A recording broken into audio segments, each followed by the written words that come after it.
পার্বত্য চট্টগ্রামের যে সমস্ত ক্ষুদ্র নৃগোষ্ঠী এবং বাংলাদেশের যে সমতলের যে সমস্ত ক্ষুদ্র নৃগোষ্ঠী, এরা সবাই মিয়ানমার এবং ভারত থেকে বাংলাদেশে এসেছে, সন্দেহ নেই, এ ব্যাপারে কোনো সন্দেহ নেই। এবং তাদের লেখা ইতিহাসে এটা আছে।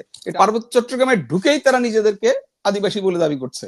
অর্থাৎ মানে 2 মাস 3 মাস আগে যেই চাকমা মারমা বাংলাদেশে ঢুকেছে, বা 6 মাস আগে বা 6 বছর আগে যারা ঢুকেছে মিয়ানমার থেকে তাড়া খেয়ে বা কোনোভাবে, তারা এখন বাংলাদেশের আদিবাসী দাবি করছে।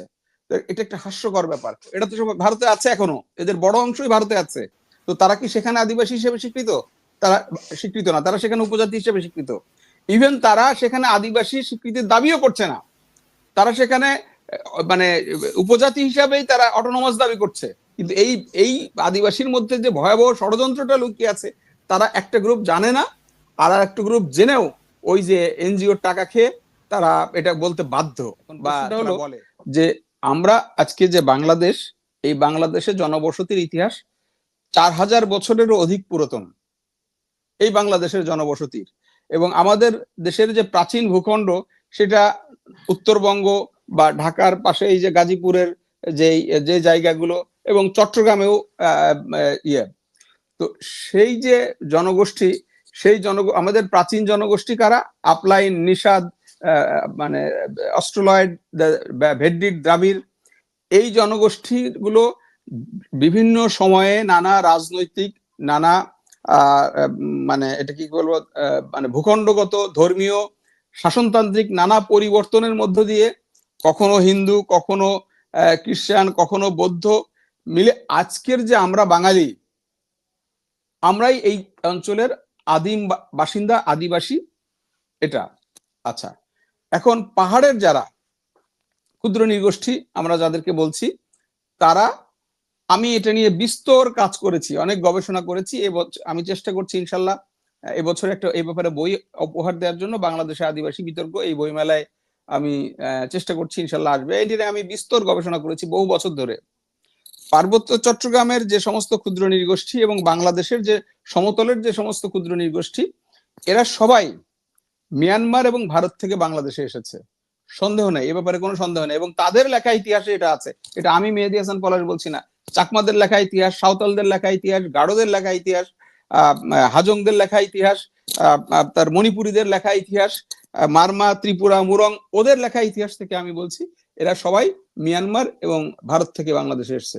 এবং এসছে এরা সর্বোচ্চ খ্রিস্টীয় 8ম শতাব্দী থেকে শুরু করে আজ পর্যন্ত, মানে এই 1888 শতাব্দী পর্যন্ত তারা এসছে।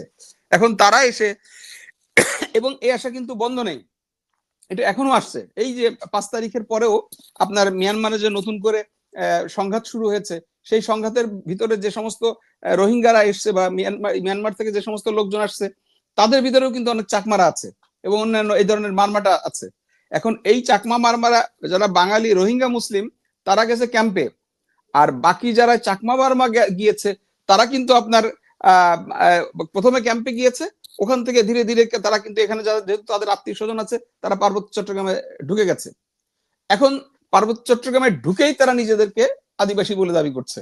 অর্থাৎ মানে 2 মাস 3 মাস আগে যেই চাকমা মারমা বাংলাদেশে ঢুকেছে, বা 6 মাস আগে বা 6 বছর আগে যারা ঢুকেছে মিয়ানমার থেকে তাড়া খেয়ে বা কোনোভাবে, তারা এখন বাংলাদেশের আদিবাসী দাবি করছে।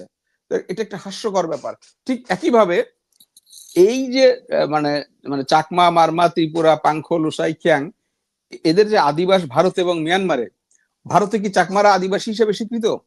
স্বীকৃত না। মারমা, ত্রিপুরা, মণিপুরি, হাজং, গাড়ো, এটা তো সব ভারতে আছে এখনো, এদের বড় অংশই ভারতে আছে। তো তারা কি সেখানে আদিবাসী হিসেবে স্বীকৃত? তারা স্বীকৃত না, তারা সেখানে উপজাতি হিসেবে স্বীকৃত।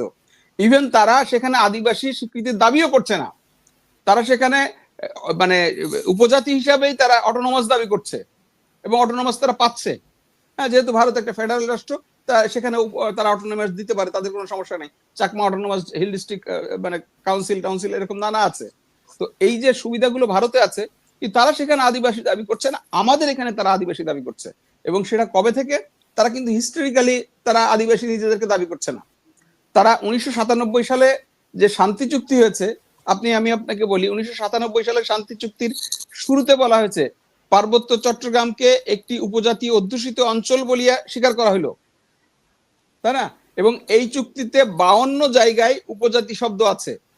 এই 52 জায়গায় উপজাতি শব্দে সই করেছে কি তাদের পক্ষে সন্তুলার মা। তখন তারা উপজাতি ছিল, তাদের কোনো সমস্যা নাই। এখন সারা বাংলাদেশে যে উপজাতি কোটা আছে, 1% থাকুক আর 5% থাকুক, তারা উপজাতি কোটার সুবিধা নিচ্ছে, কিন্তু দাবি করছে আদিবাসী। কই, তারা যদি আদিবাসী হতো তারা তো ঘৃণা ভরে প্রত্যাখ্যান করতে পারতো যে আমি উপজাতি কোটা নিব না, এটা আমার জন্য মানে হেয় কর বা অমুক কর। আপনি সুবিধা নিবেন, সুবিধার বেলায় নিবেন, কিন্তু আবার ওইটা নিবেন না। তো এটা তো হতে পারে না। এখন প্রশ্নটা হলো যে তাহলে তারা আদিবাসী কবে থেকে দাবি করছে? আদিবাসী দাবি করছে ইন্টারন্যাশনাল কিছু আইন হয়েছে, আইএলও 106, 107, 169 এবং এই জাতিসংঘের যে ইউএন চার্টার, ইন্ডিজিনাস যে চার্টারটা হয়েছে, এই চার্টার হওয়ার পরে এই আদিবাসী দাবিটা এখানে করা শুরু হয়েছে। এর কারণ দুইটা। কারণ হলো এই চার্টারগুলোতে ইন্ডিজিনাস পিপলদের মধ্যে এমন কিছু সুযোগ সুবিধা দেয়া হয়েছে যা একটি আলাদা রাষ্ট্রের ধারণাকে বা একটি স্বতন্ত্র মানে এটা বলে পূর্ণ অটোনমাস একটা রাষ্ট্র মানে অঞ্চলের ধারণাকে প্রমোট করে। এবং যেহেতু পার্বত্য চট্টগ্রামে বিচ্ছিন্নতা আন্দোলন অনেক আগে থেকেই চলছে, এবং তারা স্বাধীন জুম্বল্যান্ড একদিক একটা গোষ্ঠী চাচ্ছে স্বাধীন জুম্বল্যান্ড, আর একটা গোষ্ঠী চাচ্ছে কুকিল্যান্ড, গ্রেটার কুকিল্যান্ড, এরকম আরো অনেক ল্যান্ডের দাবি আছে। ওদিকে মিজোরাম থেকে স্বাধীন খ্রিস্টান রাষ্ট্রের কথা বলা হচ্ছে, মণিপুর থেকে খ্রিস্টান রাষ্ট্রের কথা বলা হচ্ছে, রাখাইন থেকে আরেকটা বিপ্লবের কথা বলা হচ্ছে। এই সামগ্রিক পরিস্থিতির কারণে কিন্তু বাংলাদেশ সরকার বুঝতে পারছে যে এই আন্দোলনের ভিতরে আরেকটা অন্য গন্ধ আছে, এবং ভারতের থেকে বারবার বলা হচ্ছে যে আমরা ভারতের চাকমা এবং ভারতের এরা মিলে আলাদা একটা স্বাধীন রাষ্ট্র করতে চাই। এখন এটা প্রকাশ্যেই বলা হচ্ছে, এতদিন বলা হয় নাই। জুলাইয়ের পর থেকে আমরা এই ঘটনাটা প্রকাশ্যে দাবি করতে দেখছি। তো সেই প্রেক্ষাপটগুলোতে এটা হলো একটা জিনিস, মানে আদিবাসী দাবি করার এটা একটা কারণ। আরেকটা কারণ হলো ইন্টারন্যাশনালি ইন্ডিজিনাস পিপলদের জন্য বিপুল পরিমাণ ফাইন্যান্স দেয়া হয় সারা বিশ্বে। তো এই যখন এরা নিজেদেরকে আদিবাসী দাবি করে, এই এনজিও গুলো তখন এই আদিবাসী পিপলসদের জন্য বিপুল পরিমাণ আপনার টাকা পায়, মানে ডলার পায়। এবং আমাদের দেশে কিছু অর্গানাইজেশন আছে, লাইক ধরেন মানুষের জন্য ফাউন্ডেশন, তারপরে আপনার এএলআরডি, এরকম আরো কিছু, মালিয়া ফাউন্ডেশন, কাপেং ফাউন্ডেশন, এরা প্রতি বছর মিলিয়ন মিলিয়ন ডলার এই আদিবাসীদের নামে প্রজেক্ট করে টাকা নিয়ে এসে এই টাকার জন্য এইটা মানে এই যে এই দেশে আদিবাসী না হলে তো এই টাকাটা তারা নিতে পারবে না। তো এই আদিবাসী দাবি করার পিছনে আরো একটা কারণ হলো এই বিষয়টা। থার্ড যে বিষয়টা আদিবাসী দাবি করার পিছনে কারণ, সেটা আমি একটু বলে, সেটা হলো খ্রিস্টান রাষ্ট্র।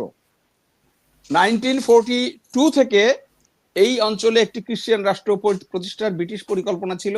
এই পরিকল্পনা বিভিন্ন সময় বিভিন্ন ভাবে পরিবর্তিত হয়েছে। শুধু এই আপনার এই পরিসরে এই বিস্তারিত আলোচনাটা করতে পারবো না আমি, কারণ এটা একটা অনেক বড় আলোচনা। হ্যাঁ, তারপরে স্যার 1946 স্যার রেজিল্যান্ড কুপল্যান্ড বলেছেন, আমি ওই আলোচনায় এখন যাব না, কারণ ওই সময়টা আপনি আমাকে দিবেন না। বাট এই খ্রিস্টান রাষ্ট্রের পরিকল্পনাটা দীর্ঘদিন ছিল। বিগত ফ্যাসিস্ট শেখ হাসিনা কিন্তু প্রকাশ্যে বলেছে এই অঞ্চলে একটা খ্রিস্টান রাষ্ট্র হতে চায়, যদিও তিনি একটা অসৎ উদ্দেশ্যে বলেছেন, এটা তার ছিল পলিটিক্যাল স্ট্যান্ড। তার পরবর্তীকালেও কিন্তু আমরা এই যে কয়েকদিন আগে মিজোরামের মুখ্যমন্ত্রী উনি আমেরিকায় গিয়ে প্রকাশ্যে বলেছেন যে এই যে ব্রিটিশরা যে মানে আলাদা 3 রাষ্ট্রের একটা বাউন্ডারি করেছে, অর্থাৎ তাদের যে কুকি জো জনগোষ্ঠী তারা বলে, হ্যাঁ, যে এই কুকি জনগোষ্ঠী বা জো জনগোষ্ঠী, বাংলাদেশে বলা হচ্ছে কুকি জনগোষ্ঠী, মিজোরামে বলে জো জনগোষ্ঠী, হ্যাঁ, মিয়ানমারে বলে মিজো, নানা রকম নাম আছে, অনেকগুলো নাম আছে। তো এই জনগোষ্ঠী যে ব্রিটিশরা 3টা রাষ্ট্রের মধ্যে ভাগ করে দিয়ে গেছে, তারা এই পার্টিশন মানে না। এবং তিনি স্পষ্ট ভাষায় বলেছেন যে আমরা অচিরেই এই 3টা দেশের মধ্যে ছড়িয়ে থাকা ভূখণ্ড জনগোষ্ঠীকে আমরা ঐক্যবদ্ধ করব খ্রিস্টবাদের ভিত্তিতে, যেটাকে তারা নাম দিয়েছে জো রিইউনিফিকেশন। হ্যাঁ, তো এই জো রিইউনিফিকেশনের যে প্রক্রিয়াটা, এটা কিন্তু জোরে সোরে শুরু হয়েছে এই মানে রিসেন্ট ইয়ারগুলোতে। আর বিশেষ করে যখন আপনার আমেরিকা মানে এখানে এই যে মানে আপনার কন্টেন্ট চায়না পলিসির কারণে তাদের যে ইন্দো প্যাসিফিক স্ট্র্যাটেজি বা অন্যান্য যে সমস্ত মানে দক্ষিণ পূর্ব এশীয় যে সমস্ত ভূরাজনীতি, বার্মা অ্যাক্ট, এই সব কিছু মিলিয়ে এই জায়গায় কিন্তু একটা ভয়াবহ অগ্নিগর্ভের অবস্থা সৃষ্টি হয়েছে। এবং আপনি জানবেন যে মাত্র মানে 1 মাস, আমি শেষ করি, শেষ করে দিচ্ছি, মাত্র 1 মাস আগে মণিপুরের একটা বিদ্রোহী জনগোষ্ঠী তারা কিন্তু স্বাধীন খ্রিস্টান রাষ্ট্র মণিপুরে মানে ঘোষণা দিয়েছে, এবং এবং মিয়ানমারের থেকে এই যে বিভিন্ন বিপুল পরিমাণ অস্ত্র ওখানে চলে যাচ্ছে। কারণ এই সামগ্রিকভাবে যদি আমরা একটা মানে পিকচার গুলো যদি খুব একটা কাছে এনে দেখি, তাহলে দেখতে পাচ্ছি যে এখানে পার্বত্য চট্টগ্রাম নিয়ে একটা ভয়াবহ ষড়যন্ত্র চলছে, এবং এই অঞ্চল নিয়ে একটা, শুধু পার্বত্য চট্টগ্রাম না, এই অঞ্চল নিয়ে একটা ভয়াবহ ষড়যন্ত্র চলছে। এবং সেই ষড়যন্ত্র বাস্তবায়নের এক প্রধান টুলস হলো ইন্ডিজেনাস স্ট্যাটাস। এটা বুঝতে গেলে আমি যে 3টা ইন্টারন্যাশনাল আইন বললাম, ওই 3টা ইন্টারন্যাশনাল আইনে যে সমস্ত ফ্যাসিলিটি গুলো দেওয়া হয়েছে, ওইগুলো যদি আপনি পড়ে দেখেন তাহলে আপনি বুঝতে পারবেন। এবং শুধু এই কারণে আজকে বাংলাদেশে যারা আদিবাসীর জন্য নিয়ে কথা বলছে, America, England, Canada, Australia, New Zealand, Denmark, Holland, এদের বেশিরভাগ রাষ্ট্র, যে Australia land of indigenous people, যাদেরকে আদিবাসীদেরকে বলা হয় অ্যাবরিজিন, 1 বছর আগে সেখানে অ্যাবরিজিনদেরকে ইন্ডিজিনাস পিপল হিসেবে স্বীকৃতির জন্য অস্ট্রেলিয়ান পার্লামেন্টে বিল হয়েছিল, সেই বিল তারা বাতিল করে দিয়েছে। আমেরিকা এই বিল এগুলোতে সই করে নাই, কানাডা সই করে নাই, কেউ সই করে নাই। কিন্তু আমাদের তারা নিজেরা নিজেদের দেশে সই করে নাই, কারণ তারা বুঝতে পারছে এর ভিতরে বিপদটা কোথায় আছে। কিন্তু তারা সেই জিনিসটা আমাদের উপর চাপিয়ে দিচ্ছে যে তোমরা এটা করো, এবং তারা ফান্ডিং করছে। পার্বত্য চট্টগ্রামে কোনো কিছু হলে এটা ইন্টারন্যাশনাল ইয়েতে চলে যায়, তারা নানা জায়গায় নানাই করে। লাস্টে একটা তথ্য দিয়ে বললে আপনি তাহলে বুঝবেন। এই কিছুদিন আগে বাংলাদেশে এসেছিলেন ইস্ট তিমুরের প্রধানমন্ত্রী। এই ইস্ট তিমুরকে খ্রিস্টান রাষ্ট্র বানানোর জন্য এই ইস্ট তিমুর কমিশনার যিনি প্রধান ছিলেন, তার নাম হলো লর্ড এরিক এভাবুরি। এই ভদ্রলোক সাউথ সুদানকে খ্রিস্টান রাষ্ট্র বানানোর জন্য সাউথ সুদান কমিশনারের প্রধান ছিলেন। এই লর্ড এরিক ওভাবুরি মাত্র 3-4 বছর আগে মারা গিয়েছেন। এই একই ভদ্রলোক আমাদের ইন্টারন্যাশনাল সিএসটি কমিশনের মানে পার্বত্য চট্টগ্রাম কমিশনেরও প্রধান ছিলেন, মানে আমৃত্যু। উনি মারা যাওয়ার পরে এখন আমাদের বাংলাদেশের সুলতানা কামাল কো চেয়ারম্যান, এবং আরো 2জন বিদেশি আছেন এই সংগঠনের। তো কাজে আপনি যদি এই সবগুলো মিলিয়ে দেখেন, তাহলে কিন্তু একটা ভয়াবহ বিপদ অপেক্ষা করছে। কিন্তু আমরা দুর্ভাগ্যজনক, আমাদের দেশের মানুষ, আমাদের দেশের বুদ্ধিজীবীরা, আমাদের দেশের মানে সচেতন সমাজ, আমাদের দেশের মিডিয়া এই জিনিসটা তারা অনুধাবন করতে চায় না। তারা বেশিরভাগ ক্ষেত্রে মনে করে যে উপজাতি বললে ওদেরকে একটা মানে ওদের ভিতরে যদি কষ্ট লাগে, তাহলে আদিবাসী বললে সমস্যা কি? আচ্ছা বলো ওদেরকে আদিবাসী ডাকটা শুনতে সুন্দর লাগে। কিন্তু এই আদিবাসীর মধ্যে যে ভয়াবহ ষড়যন্ত্রটা লুকিয়ে আছে, তারা একটা গ্রুপ জানে না, আর একটা গ্রুপ জেনেও ওই যে এনজিওর টাকা খেয়ে তারা এটা বলতে বাধ্য, বা তারা বলে।